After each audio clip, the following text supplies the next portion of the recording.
Ay, nako, magluluto na naman tayo. Ngayon, ang lulutuin ko is Japanese rice. Luto ng Japanese rice. Kasi masarap yun. Makain ba kayo nun? O baka nang chicken?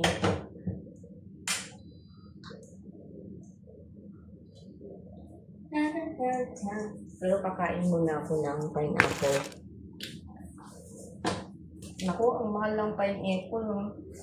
Tapos $5 talaga siya. Tapos ang konti, ang liit. Tapos hindi siya matamis. Diba?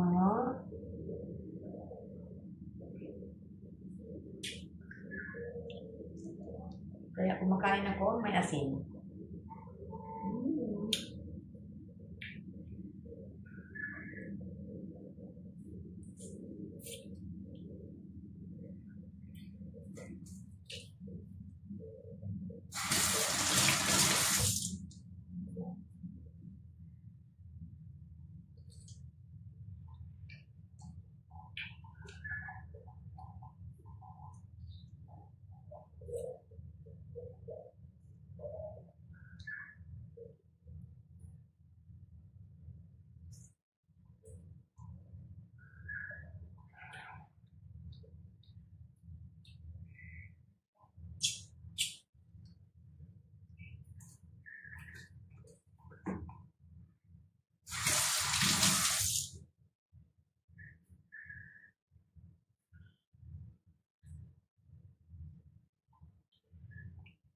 Nandito naman pusa ko.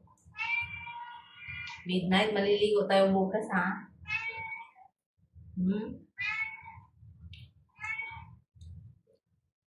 Maliligo ka bukas, ha?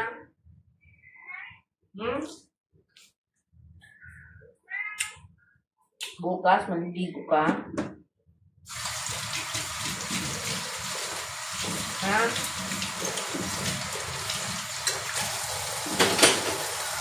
Maliligo ka bukas. Ang ate mo. Tapos hihiga-higa ka dun sa higaan ko. Tapos yung unan ko, puro buhok mo. Ako, nakakainis ka.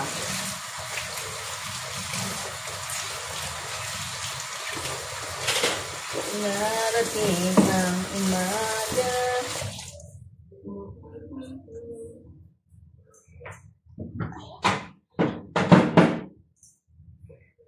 Darating. Oh, message yung aking sister. Ang aking magandang sister. Ano sabi niya?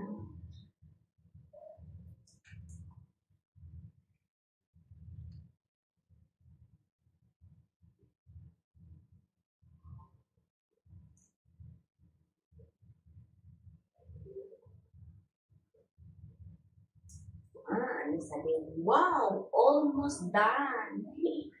Yay! Happy!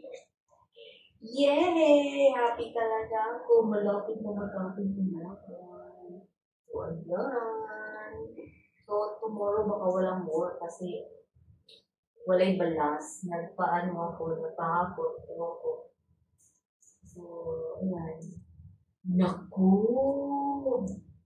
Nakakatuwa naman yun. Rainbow talaga ang color ng ating house. Diyan yun. Rainbow. Rainbow.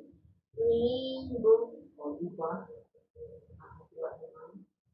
Ay, dahil bumili na pala si Kasumi at saka si Manong ng floor mat para sa room nila. Kasi sabi ko, Kas, mag-floor mat muna kayo kasi wala pa yung budget ng tiles. Floor mat muna. Bumili sila. Hindi nila kaya bitbitin sa motor kasi ang bigat daw.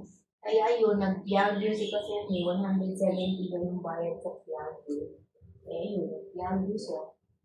Naladala ang floor mat kasi ang bigat daw. Hindi kaya sa motor, parang 12 or 13 meters. 13 meters na tayo, 12 meters ang binili nila. So, mabigat. Kasi makapal. So, ayun, sa Novo sila bumili. Ayun, so mamaya, magbili sa sila.